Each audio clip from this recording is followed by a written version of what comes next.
Sa liblib na baryo ng San Roque, tahimik ang pamumuhay ng mga tao. Lahat magkakilala, walang lihim. At ang gabi ay para lamang sa pagtulog at panalangin. Maulap ang langit, tahimik ang paligid. May karitong paparating. Nakasakay si Aling Teresa. May mga paso at alaman sa isang maliit na bag. Nang makita ito ni Kapitan Dado, bigla siyang lumabas ng bahay at kanya ito ang agad nilapitan. Magandang gabi ho. Sino po sila? Ay iyo, magandang gabi. Ako nga pala si Teresa. Nasunog ang aking bahay sa kabilang baryo. Ako'y walang matuluyan.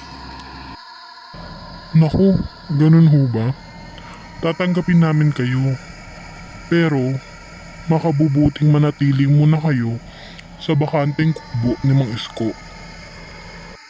Kinaumagahan, nariyan ang kaliwat kanang tampulan ng tsismisan ng mga magkakapitbahay sa baryo. Ay nako! Alam mo ba, naubos na naman yung mga manok namin kagabi. Ay siya, ganun ba? Sa amin, kambing naman ang tinira. Ayun, butot balat na lang ang iniwan. Habang nagkikwentuhan ang dalawang magkabaryo, biglang dumaan si Aling Teresa. Bit-bit-bit-bit ang kanyang kariton. Tahimik lang ito at nakayuko. Magbubukas pa sana ng bagong kwentuhan ang isa sa kapitbahay nang biglang narinig nilang sumigaw si Mang Mateo. Ano ito? Sino ang may gawa nito? Mahabaging langit. Nagtakbuhan ng mga magkakapitbahay palapit kay Mang Mateo. Nagkumpulan sila. Tiningnan nila kung ano ang isinisigaw ng matandang ito. Ay hala, ano nangyari? Ay, kawawa naman yung bata. Kung sino man gumawa nito, napakawalang puso. Tabi, kukunin na namin yung bangkay, tabi. Walang tigil ang kaliwat ka ng kwentuhan ng mga magkakapitbahay sa baryo nang dahil sa namatay na bata. Natigil lamang ang kwentuhan pagsapit ng gabi. Tahimik na ang lahat. Natutulog na ang lahat. Nang biglang sa bahay nila Lira, nagising ito upang uminom ng tubig.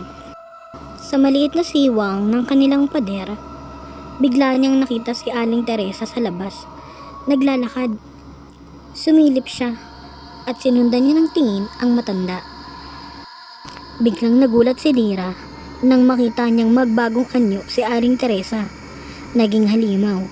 May mahahabang kuko, nanlilisik ang mata at biglang lumipad sa hangin. Nang dahil sa takot, pinili ni Lirang magkubli at manahimik na lamang. Kinaumagahan, matapos magsimba, pinili ni Lira na makipagkita kay Mang Mateo at kay Kapitan Dado. Maniwala ho kayo sa akin, Mang Mateo, Kapitan Dado. Hindi po ako maaaring magkamali. Ako mismo ang nakakita kagabi kung paano magpalitan nyo si Aling Teresa. Kitang-kita ho ng aking dalawang mga mata. Niniwala kami sa iyo, Lira. Maghahanda tayo mamayang gabi. Mateo, ihanda mo ang mga tao.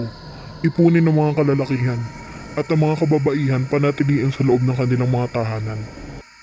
Kinagabihan nga, nagsama-sama ang mga kalalakihan at may mga dala silang mga sulo, mga sibat, mga bawang at mga asin na kanilang mga sandata. Humanda kayo, susugod tayo sa gubat. Malamang naroon si Teresa. Isa-isa na ngang luminya ang mga kalalakihan sa harapan ng gubat. Dala-dala ang kanilang mga sandata. Sisiguraduhin nila na mapapatay nila ang aswang. Sa di kalayuan, may naririnig silang nagngingit-ngit para itong isang malaking hayop. Mamaya-maya pa, may sumigaw. May nagpakawala ng isang mabangis na pananalita. Ano akala nyo? Mapipigilan nyo ko? Hindi nyo ako mapipigilan. Sa gutom kong ito, Kayong lahat na nasa baryong ito, ang pagkain ko. Pagkatapos bitiwan ng halimaw na yun, ang mga kahindik-hindik na mga salta, agad niyang sinugod ang mga kalalakihan. At sa ginawa niyang yun, 3 agad ang napaslang. Sa patuloy na pagsugod ng aswang, makikita natin na tila malapit ng matalo ang mga kalalakihan. Unti-unting namamatay ang mga miyembro ng mga kalalakihan na sumugod sa aswang. Sa di kalayuan, may isang babaeng nagmamatsyag. May dala-dala itong pana. Pana na hinaplusan ng banal na langis at ng katas ng bawang. Agad niyang tinira ang aswang, sapul sa ulo. Patay si Aling Teresa.